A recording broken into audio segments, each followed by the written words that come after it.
مرکز مطبوعات وزارت کارهای داخلی روسیه روز 8 آگوست سال 2023 خبر داد که یک قاچاقبر مواد مخدر از تاجیکستان را بعد 11 سال جستجو در شهر مسکو دستگیر کردند.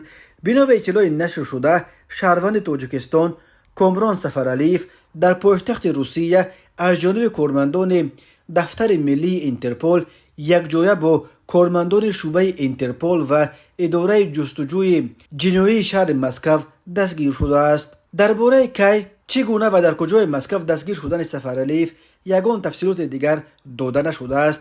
این هم معلوم نیست که او حالا در کدام بازداشتگاه قرار دارد.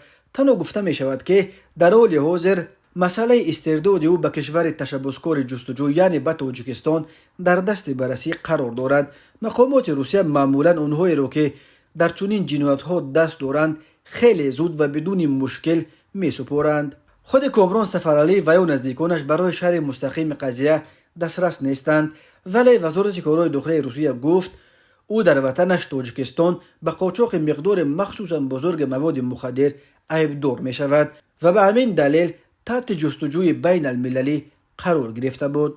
تاجیکستان که با افغانستان منبع اساسی تولید هروئین، افیون و حشیش دنیا بیش از 1400 کیلومتر مرز مشترک دارد، در سالهای اخیر به یک مسیر عمده قاچاق مواد مخدر افغانی به بازارهای سیاه شمال سیاره اساساً به روسیه و قزاقستان تبدیل یافته است.